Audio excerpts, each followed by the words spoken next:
Most welcome in world of physics. आज हम लोग डिस्पर्जन ऑफ लाइट डिस्कस करने जा रहे हैं। क्या डिस्कस करने जा रहे हैं? Dispersion of light. और ये आपका 10th और 12th दोनों में काम करेगा। ठीक है, तो what is dispersion of light? When white light or sunlight, when white light or sunlight passes through a prism, it splits in 7 colors. Such phenomenon known as dispersion of light. Again, what is dispersion of light? When white light or sunlight passes through prism, it splits in 7 colors. Such phenomenon known as dispersion of light. ठीक है, तो पहले तो हम ये समझें prism क्या है। तो आप अपने सामने एक डायग्राम देख रहे हैं, तो इसमें देखें आपको 3 रेक्टेंगुलर फेसेस दिख रही हैं। कितनी रेक्टेंगुलर फेसेस दिख रही हैं? 3 रेक्टेंगुलर फेसेस दिख रही हैं। एक फ्रंट में ट्रायंगुलर फेस है और एक बैक साइड में ट्रायंगुलर फेस है।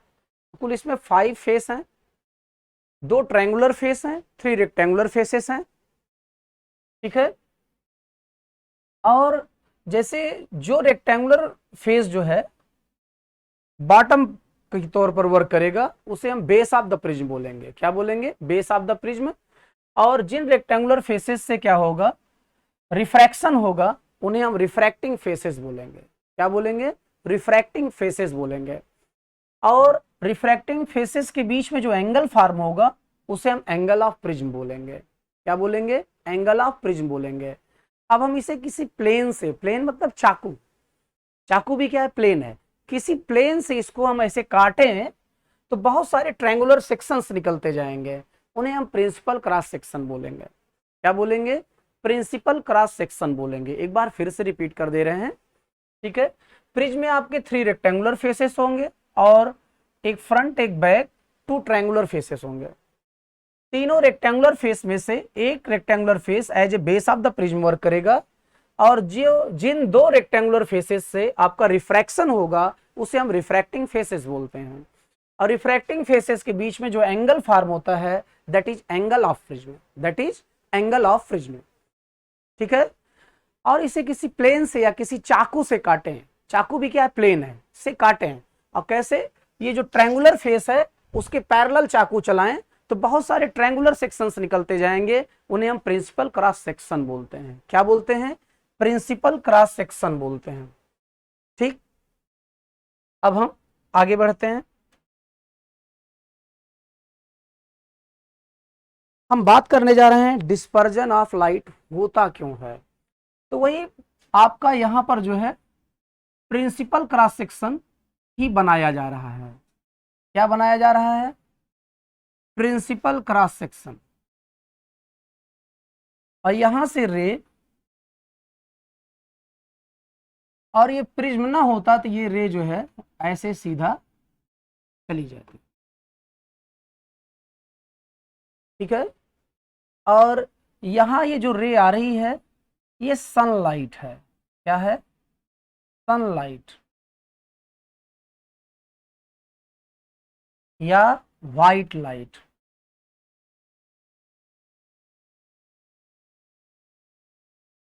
व्हाइट लाइट, सनलाइट या व्हाइट लाइट में जो विजिबल पोर्शन है उसमें 7 कलर्स होते हैं। VI BGYOR, VIBGYOR, विविग्योर। क्या? विविग्योर। सबसे ज्यादा वेलोसिटी जो है वो रेड कलर की होती है। मीडियम में सबसे ज्यादा वेलोसिटी किसकी होती है? रेड कलर की होती है। और जो है सबसे ज्यादा रिफ्रैक्टिव इंडेक्स जो है, सबसे ज्यादा रिफ्रैक्टिव इंडेक्स जो है वो आपका वायलेट कलर का होगा।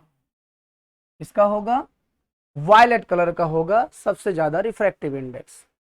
ठीक है, अब ये जब लाइट जो है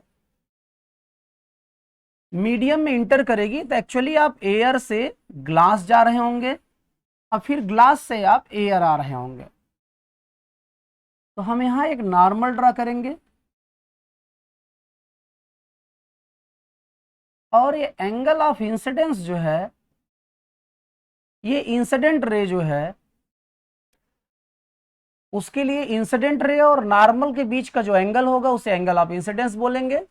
क्योंकि इसी रे में आपके ये 7 कलर्स हैं, मतलब for all 7 colours angle of incidence is the same, angle of incidence is the same. ठीक है, तो एंगल ऑफ इंसिडेंस यदि सारे कलर के लिए सेम था तो ये एक थे, कहीं एंगल ऑफ रिफ्रैक्शन भी इन सारे कलर के लिए सेम रह गया तो ये एक रहेंगे। फिर से सुने, angle of incidence violet, indigo, blue, green, yellow, orange, red इन सबके लिए सेम है, क्योंकि ये सब इसी रे में है, व्हाइट लाइट की रे में या सनलाइट की रे में ये सभी हैं। और ये रे नॉर्मल से जो एंगल बना रही एंगल ऑफ वो है आई, उसी को हम एंगल ऑफ इंसिडेंस कह रहे हैं। और ये सारे कलर के लिए सेम है, सारे कलर के लिए एंगल ऑफ इंसिडेंस सेम है।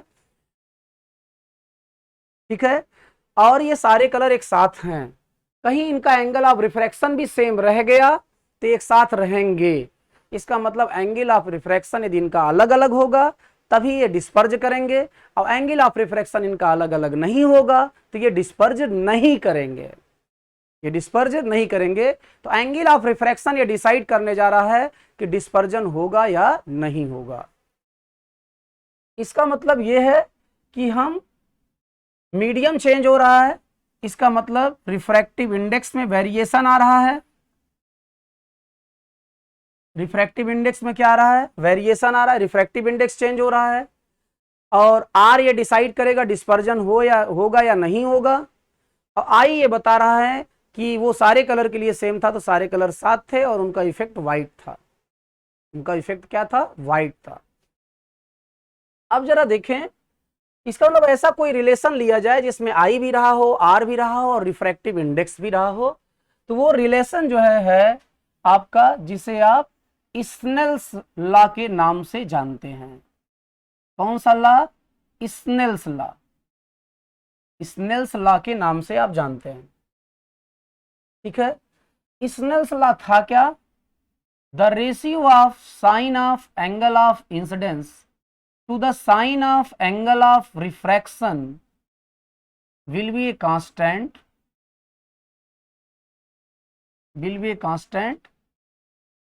which is read as refractive index of second medium with respect to first, or which will be equal to the ratio of absolute refractive index of second medium with absolute refractive index of first medium। ठीक है, अब जरा देखें, आपसे कुछ और बातें करना चाहते हैं हम, जैसे रेयरर मीडियम जिसका रिफ्रैक्टिव इंडेक्स कम हो, डेंसर मीडियम जिसका रिफ्रैक्टिव इंडेक्स ज्यादा हो। यदि दो मीडियम है तो उसमें वो मीडियम रेयरर बोला जाएगा जिसका रिफ्रैक्टिव इंडेक्स कम होगा, और वो मीडियम डेंसर बोला जाएगा जिसका रिफ्रैक्टिव इंडेक्स ज्यादा होगा। अब आप ये जानते हैं कि रेयरर में क्या होता है, स्पीड ऑफ लाइट ज्यादा होती है और डेंसर में स्पीड ऑफ लाइट क्या होती है, कम होती है। रेयरर की हिंदी होती है विरल, विरल मतलब ऐसे लोग विरले पाए जाते हैं, इसका मतलब कम पाए जाते हैं। तो विरल का मतलब होता है खाली स्थान, खाली स्थान में आप तेज दौड़ेंगे तो लाइट भी तेज दौड़ती है, इसलिए विरल या रेयरर मीडियम में लाइट की स्पीड ज्यादा होती है। डेंसर मतलब डेंस मीन घना, डेंसर मीडियम मतलब भीड़ भाड़ वाला एरिया, वहां आप क्या करेंगे, तेज दौड़ेंगे या धीमे दौड़ेंगे, धीमे दौड़ेंगे, तो लाइट भी वहां धीमे दौड़ती है भाई, लाइट भी वहां क्या करती है, धीमे दौड़ती है। ठीक, तो रेयरर मीडियम में स्पीड क्या होती है, ज्यादा, और डेंसर में कम। रेयरर में रिफ्रैक्टिव इंडेक्स कम, स्पीड ज्यादा, डेंसर में रिफ्रैक्टिव इंडेक्स ज्यादा, स्पीड कम। कैसा रिलेशन है, इनवर्सली। इनवर्सली का मतलब यह है कि यहां आपका स्पीड का यदि रिलेशन लिया जाएगा तो वो इनवर्सली हो जाएगा। क्या हो जाएगा, इनवर्सली हो जाएगा। मतलब न्यूमरेटर में यहां ग्लास था तो यहां डिनोमिनेटर में ग्लास चला गया, डिनोमिनेटर में एयर था तो न्यूमरेटर में एयर चला गया। ठीक है, तो आप ये याद रखेंगे कि refractive index and velocity of light are inversely related, inversely related. ठीक है, अब हम आगे बढ़ते हैं। देखें, ये सातों कलर एयर में एक साथ चल रहे थे, एयर में एक साथ चल रहे थे। 7 लोग एक दूसरे का हाथ पकड़कर एक साथ कब चल सकते हैं? जब सातों की स्पीड क्या हो? सेम हो। यदि उनकी स्पीड डिफरेंट होती तो उनका हाथ छूट जाता, वो साथ नहीं चल सकते थे। ये 7 कलर्स यदि एयर में एक साथ चल रहे हैं, ये 7 कलर्स एयर में एक साथ चल रहे हैं और इनका इफेक्ट व्हाइट है, तो उसका सीधा सा कारण यह है कि इन सातों कलर की स्पीड एयर में सेम होती है। तो एयर में जो स्पीड होगी सबके लिए सेम होगी, तो हम उसे हर कलर के लिए सेम होने का मतलब कि वेरिएबल है या कांस्टेंट है? कांस्टेंट है, तो हम वीए को कांस्टेंट कह सकते हैं। क्या कह सकते हैं? कांस्टेंट कह सकते हैं। ठीक है, वीए को हम कांस्टेंट कह सकते हैं क्योंकि सारे कलर के लिए एयर में स्पीड क्या है? सेम। अब हमने आपसे बात की थी कि एंगल ऑफ इंसिडेंस सारे कलर का सेम है, तो सारे कलर साथ हैं और व्हाइट इफेक्ट दे रहे हैं। यदि इनका एंगल ऑफ रिफ्रैक्शन भी सेम रह गया तो ये सारे कलर साथ थे और साथ रहेंगे। व्हाइट इफेक्ट दे रहे थे, व्हाइट इफेक्ट देंगे। इसका मतलब angle of refraction he decide करेगा कि इनका डिस्पर्जन होगा या डिस्पर्जन नहीं होगा। डिस्पर्जन होगा या डिस्पर्जन नहीं होगा, ये एंगल ऑफ रिफ्रैक्शन डिसाइड करेगा। ठीक है, अब angle of refraction medium change होते ही बन जाएगा। जैसे ही आप दूसरे मीडियम इंटर करेंगे तुरंत एंगल ऑफ रिफ्रैक्शन बन जाएगा। ठीक है, तो अब आप जरा देखें, आप साइन आई अपान साइन आर, आप इस रिलेशन और इस रिलेशन को उठा रहे हैं, तो ये स्नेल्स लॉ है और इसको उठाएं तो ये हाइगन प्रिंसिपल से आप 10 रिजल्ट है वैसे, जो कि हम 12th में देखते, लेकिन यहां भी हम इसको समझ गए कि रिलेशन ये कैसे आया है। तो हम sine I upon sine are is equal to VA upon VG को ले रहे हैं, मतलब ये फर्स्ट और लास्ट, और यहां हमको मिल जाएगा आपका VA into sine are is equal to sine I into VG, और यहां से आपको मिल जाएगा sine are is equal to sine I upon VA into V suffix G. V suffix G, फिर से देखें, हमने फर्स्ट और लास्ट रिलेशन को यूज किया, क्रॉस मल्टीप्लिकेशन कर दिए और यहां से साइन आर की वैल्यू निकाल दिए। ठीक है, ये एंगल आई जो होगा और जो एंगल आर होगा ये एक्यूट एंगल होगा, इसका मतलब लेस देन 90 होगा। लेस देन 90 होगा मतलब ये एक्यूट एंगल के लिए ही डिस्कशन होगा यदि हम आई और आर कह रहे हैं, तो इस बात को ध्यान दीजिएगा जरा। तो यहां से sine are is equal to आ गया आपका sine I upon V A into V G, और सारे कलर्स का एंगल ऑफ इंसिडेंस सेम था, इसका मतलब हम साइन आई को एज ए कांस्टेंट ट्रीट कर सकते हैं। और एयर में सारे कलर की स्पीड सेम थी, तभी तो साथ चल रहे थे और तभी उनका इफेक्ट व्हाइट था। यदि स्पीड अलग अलग रहे, 7 लोग एक दूसरे का हाथ पकड़ के कैसे चल सकते हैं? अब वो सातों एक दूसरे का हाथ पकड़ के चल रहे थे, साथ चल रहे थे, तभी उनका इफेक्ट व्हाइट था। इसका मतलब सातों की स्पीड क्या थी? सेम थी एयर में। और एयर में यदि सातों की स्पीड सेम है, एयर में सातों की स्पीड सेम है, तो हम वीए को भी एज ए कांस्टेंट ले सकते हैं। जब आप प्रोपोर्शनलिटी हटाने के लिए कांस्टेंट यूज करते हैं तो हम कांस्टेंट हटा के प्रोपोर्शनलिटी ला सकते हैं। तो हम यहां क्या करते हैं, ये आपका साइन आर प्रोपोर्शनल टू हो जाएगा speed of light in glass. Speed of light in glass, sine r proportional to हो जाएगा speed of light in glass, क्योंकि कांस्टेंट टर्म को आप रिमूव कर दिए। ठीक है, तो ग्लास में जिसकी स्पीड ज्यादा होगी उसका एंगल ऑफ रिफ्रैक्शन ज्यादा होगा, और जिसकी स्पीड कम होगी उसका एंगल ऑफ रिफ्रैक्शन कम होगा। ठीक है, तो हम लोग देखें क्या कंक्लूजन पर पहुंच रहे हैं। एंगल ऑफ इंसिडेंस सबका सेम था, ये साथ थे, व्हाइट इफेक्ट दे रहे थे, कहीं एंगल ऑफ रिफ्रैक्शन भी इनका साथ हो जाता तो एक ही हो जाता, तो ये साथ ही रहते और व्हाइट इफेक्ट ही देते। लेकिन angle of refraction speed of light पर डिपेंड कर गया मीडियम में, और स्पीड ऑफ लाइट ग्लास में हर कलर की डिफरेंट डिफरेंट होगी। इसका मतलब एंगल ऑफ रिफ्रैक्शन भी डिफरेंट डिफरेंट होगा। इसका मतलब ये सारे कलर साथ नहीं रहेंगे, ये स्प्लिट होंगे, अलग अलग होंगे। इसका मतलब डिस्पर्जन मिलेगा, डिस्पर्जन मिलेगा। पहली बात तो हम लोग जा रहे हैं कहां से कहां, रेयर से डेंसर। मीडियम ना चेंज हो रहा होता तो रे सीधा जाती, लेकिन मीडियम चेंज हो रहा है, सीधा नहीं जाएगी। और हम रेयर से डेंसर जा रहे हैं, बेंड्स टुवर्ड्स नॉर्मल होगा। बेंड्स टुवर्ड्स नॉर्मल का मतलब है कि इस गैप को कम होना चाहिए। और ये गैप कम कब होगा, या तो आप इस रे को नीचे ले आए, नॉर्मल को ऊपर ले जाएं। तो नॉर्मल को हम ऊपर नहीं ले जा सकते, रे को नीचे ला सकते हैं तो हम लाएंगे। लेकिन कोई कम बेंड करेगी, कोई ज्यादा बेंड करेगी, कोई कम बेंड करेगी, कोई ज्यादा बेंड करेगी। हम एंगल ऑफ रिफ्रैक्शन कहां से मेजर करते हैं, नॉर्मल और रिफ्रैक्टेड रे के बीच का एंगल।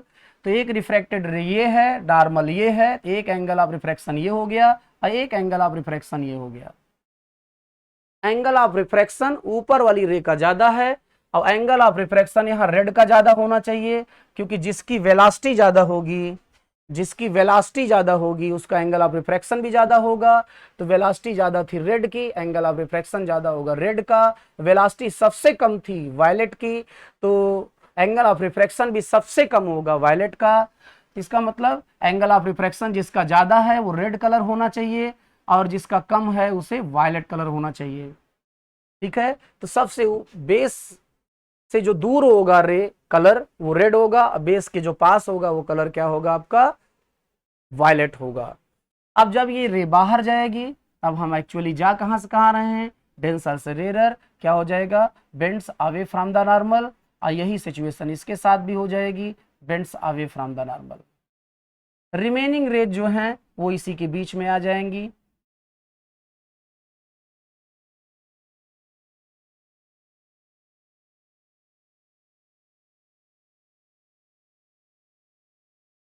तो नीचे वाला कलर आप बोल रहे हैं वायलेट है और ऊपर वाला क्या है, रेड है। तो VIBGYOR,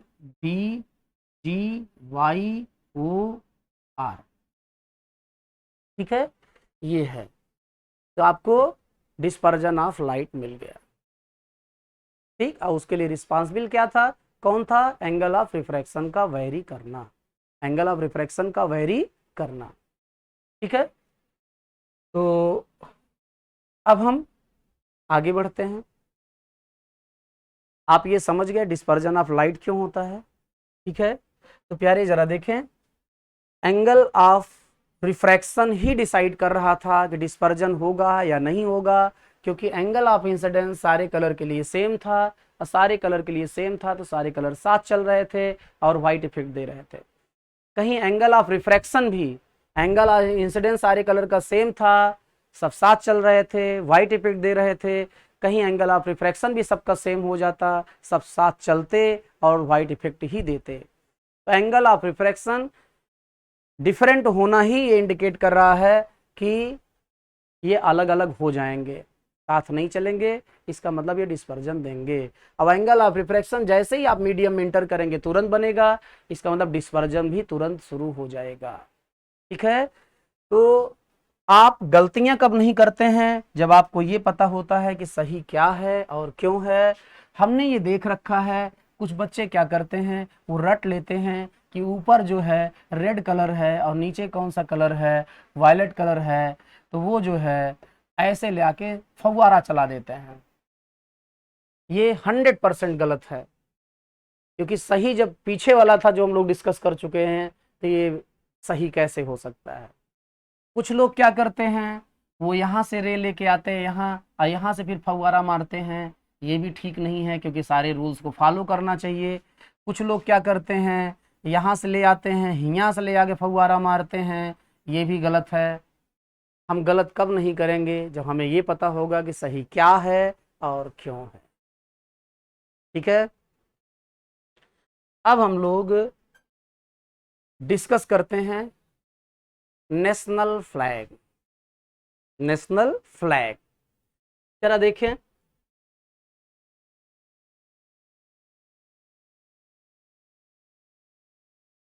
ये नेशनल फ्लैग है आपके सामने। ऊपर कौन सा कलर आप देख रहे हैं? सैफरन, और सबसे नीचे ग्रीन कलर है, और फिर कौन सा कलर है? व्हाइट कलर है। सैफरन और ग्रीन कलर के बीच में व्हाइट कलर है। सैफरन केसरिया और ग्रीन हरा, केसरिया हरा और सफेद। सैफरन जो कलर है आपका, या जो ये केसरिया रंग जो है, ये बलिदान का प्रतीक है, सेक्रीफाई का प्रतीक है। That is a symbol of sacrifice. ठीक है। और ये जो ग्रीन कलर है, हरा कलर जो है, ये प्रॉस्पेरिटी का सिंबल है। किसका सिंबल है? प्रॉस्पेरिटी का। और आप देखें इन दोनों के बीच में व्हाइट है, इसका मतलब सेक्रीफाई, और प्रॉस्पेरिटी के बीच में व्हाइट कलर है। ठीक है। तो बलिदान और संपन्नता यदि दोनों होगी तभी पीस पॉसिबल है, और व्हाइट कलर पीस को इंडिकेट करता है, इसीलिए पीस का कलर जो है कहाँ है? बीच में। अच्छा, व्हाइट कलर को पीस का कलर क्यों कहते हैं? जरा देखें। आपने ये देखा था कि 7 कलर्स जो है वो जब साथ चल रहे थे, 7 कलर्स जब वो साथ चल रहे थे तब वो व्हाइट कलर दे रहे थे। यदि पूरे विश्व में जितने भी लोग हैं सब साथ चलें, उनमें आपस में न विचारों के आधार पर और न उनके जन्म, जात पात, धर्म के आधार पर, यदि उनमें भेदभाव न रहे, ठीक है, तो पूरे विश्व में शांति होगी। ठीक। तो वहां सारे कलर साथ चल रहे थे, व्हाइट कलर दे रहे थे, यहां सब लोग साथ चलेंगे तो पीस देंगे, शांति देंगे। इसीलिए शांति को का जो रंग है उसे हम व्हाइट मानते हैं, क्योंकि हमको व्हाइट कलर कब मिला था? जब सब साथ चले थे। हमको शांति कब मिलेगी? जब सब साथ चलेंगे। इसीलिए white colour is the colour of peace. White colour is the colour of peace. ठीक है।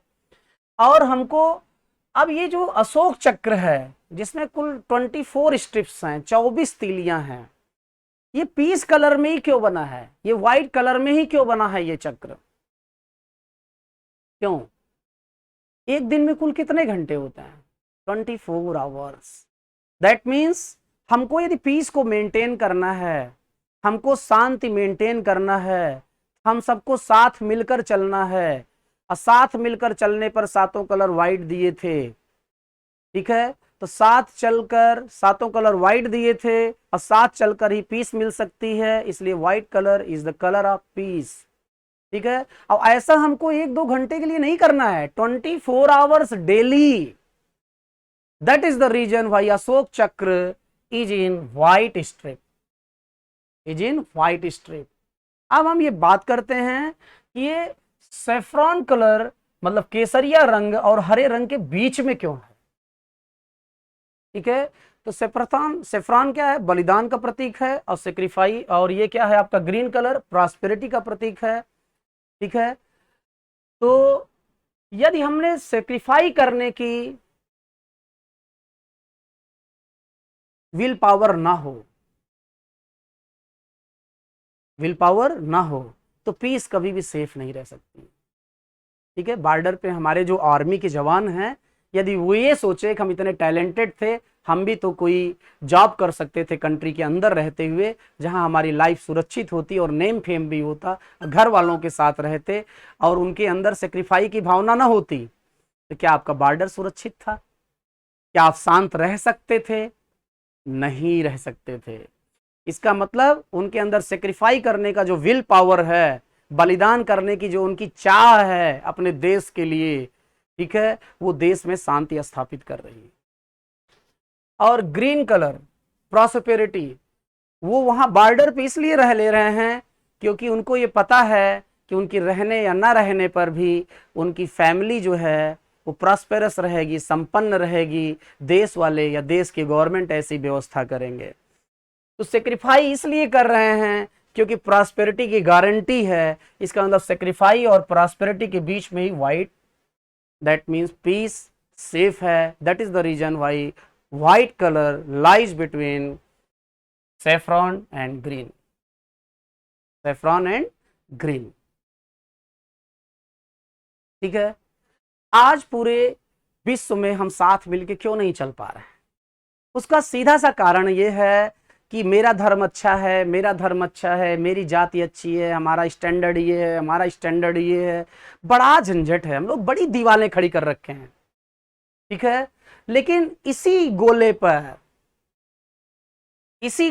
इसी पृथ्वी पर एक देश है, Bharat. I am proud to be Indian. मैं भारतीय होने पर गर्व करता हूं। ये एक ऐसा देश है जो ये कहता है वसुधैव कुटुंबकम, whole world is our family, whole world is our family, संपूर्ण विश्व मेरा परिवार है। और इस देश की संस्कृति, यहाँ का एंशिएंट रिलीजन, जब अपने यहाँ का कोई पूजा पाठ का कोई काम पूरा करता है तो ये कहता है विश्व का कल्याण हो। ये नहीं कहता है कि मेरे परिवार का कल्याण हो, मेरे घर वालों का कल्याण हो, ये नहीं कहता है, विश्व का कल्याण हो। इसका मतलब हम वसुधैव कुटुंबकम कहते ही नहीं है, संपूर्ण विश्व मेरा परिवार है ये कहते ही नहीं है, होल वर्ल्ड इज आवर, मेरी आवर फैमिली कहते ही नहीं है, फॉलो करते हैं, मानते हैं, ठीक है। और उसके पीछे भी लॉजिक है। भारत की आबो हवा विज्ञान है, देख रहे हैं, जिसका नेशनल फ्लैग इतना वैज्ञानिक हो सकता है तो क्या वो नॉर्मल कंट्री है? क्या बात करते हैं आप, ठीक है। तो चलें हम ये प्रूफ करते हैं कि whole world is our family, क्योंकि जिस दिन ये जाति धर्म ये सब दीवारें गिर जाएंगी और हम एक्चुअली जान जाएंगे कि रिलीजन क्या है, ठीक है, उस दिन तलवारें खींचना बंद हो जाएंगी और संपूर्ण विश्व में शांति होगी, ठीक है। चलें हम लोग समझते हैं कि in how way we can say that whole world is our family, whole world is our family. आप जरा देखें, जैसे किसी नदी में पानी बहता हुआ चला आ रहा है और आपको यह पता करना है कि वो नदी कहां से स्टार्ट हुई है। You have to read a book, you have to consult to an experience person, no, you have to move opposite to the flow. नदी इधर फ्लो कर रही है तो आप उसके अपोजिट चलें, एक ना एक दिन आप उसके स्टार्टिंग प्लेस पर पहुंच जाएंगे, ठीक है। किसी खेत में पानी लगा है और पाइप से पानी आ रहा है किसी ट्यूबवेल से, आपको ये पूछने की जरूरत नहीं है किसके ट्यूबवेल से पानी आ रहा है और कहाँ है वो ट्यूबवेल। वो पाइप से जिससे पानी निकल रहा है उसी पानी के फ्लो के अपोजिट आप चलते चले जाओ, ट्यूबवेल जहां है आप पहुंच जाएंगे। ऐसे आपका जीवन भी क्या एक प्रवाह है, उस प्रवाह के अपोजिट चलो, आप पहुंच जाओगे आप आए कहां से हो, या कम से कम इतना तो जान ही जाओगे कि whole world is our family, we all are members of family, ठीक है। चलते हैं, अभी हम आपसे ये पूछे कि how long your family is, आपका परिवार कितना बड़ा है, तो आप मम्मी पापा भाई बहन इन्हीं को काउंट करेंगे आप, ठीक है। बहुत दया आ गई तो हो सकता है बाबा आजी भी आ जाएं फैमिली में, चाची चाचा भी आ जाएं, लेकिन स्टार्टिंग आप यही बताएंगे। और इस नंबर को हम 10 ले रहे हैं क्योंकि आप जानते हैं कि 10 का मल्टीप्लिकेशन और डिवीजन बड़ा इजी होता है, ठीक है। हम ये मान रहे हैं कि आपके मम्मी पापा और भाई बहन मिला के कुल 10 मेंबर्स हैं, ठीक है। नेक्स्ट क्वेश्चन हम आपसे पूछते हैं, क्या आपके पापा के जो भाई हैं वो आपकी फैमिली में आते हैं कि नहीं आते हैं? लड़ाई तो नहीं हुई है आज घर में, चाचा मारे हो रहे तो नहीं है? नहीं बोल दो नहीं आता है। अच्छा आते हैं।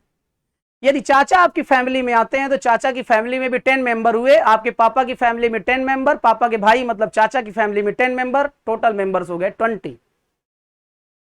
अब हम आपसे पूछें कि आपके पापा के पापा, किसकी बात कर रहे हैं? रिश्ते याद हैं? भूल गए? मॉडर्न होते होते याद है? बाबा बोलते हैं, ठीक है। अब बाबा 5 भाई थे, बाबा कितने भाई थे? 5 भाई थे। एक बाबा से 20, 5 बाबा से 100। अब आपसे पूछें कि क्या बाबा की फैमिली आपकी फैमिली है कि नहीं है, तो आप बोलेंगे हाँ, तो पांचों बाबा की फैमिली आपकी फैमिली हो गई और फैमिली मेंबर्स हो गए 100। कहीं बाबा के पापा की बात कर दिए, एक गांव बस जाएगा। उनके पापा की बात कर दिए, एक तहसील बस जाएगी। उनके पापा की बात कर दिए, एक जिला बस जाएगा। उनके पापा की बात कर दिए, उत्तर प्रदेश बस जाएगा। उनके पापा की बात कर दिए, भारत देश बस जाएगा। उनके पापा की बात कर दिए, एशिया बस जाएगा। उनके पापा की बात कर दिए, पूरा विश्व, whole world is our family, वसुधैव कुटुंबकम, संपूर्ण विश्व मेरा परिवार है। That is logical fact, science, whole world is our family. Finally हम लोग स्टार्टिंग जब अंत में पहुंचेंगे तो हम एक ही पेयर पाएंगे अपने जहां से स्टार्ट हुआ होगा, और उस पेयर को इस एंशिएंट रिलीजन में मनु और शत्रुपा बोला जाता है। क्या बोला जाता है? मनु और शत्रुपा बोला जाता है। ठीक है, तो यदि स्टार्टिंग मनु और शत्रुपा से हुई है तो जरा आप ध्यान दें, पिताजी का नाम बेटों के साथ जुड़ता है। मेरे पिताजी सिंह लिखते थे तो हम भी आनंद प्रताप सिंह लिखते हैं। किसी के पिताजी मिश्रा लिखते रहे होंगे, वो भी मिश्रा लिखता होगा। किसी के पिताजी मोहम्मद लिखते रहे होंगे, मोहम्मद लिखता होगा। ठीक है, एंड सो ऑन। तो हम लोग मनु की संतानें हैं। और जरा देखो हम लोग क्या कहलाते हैं? मनुष्य। पापा का नाम आया कि नहीं? मनु, मनुष्य। आप ये कह सकते हैं कि सर अदर कंट्रीज तो मैन कहती हैं या और कुछ कहती हैं, तो मैन कहते हैं तो मैन में क्या है? क्यों डैन फैन खैन नहीं कहते भाई? मैन क्यों कहते हैं? वो भी मनु से कॉपी है।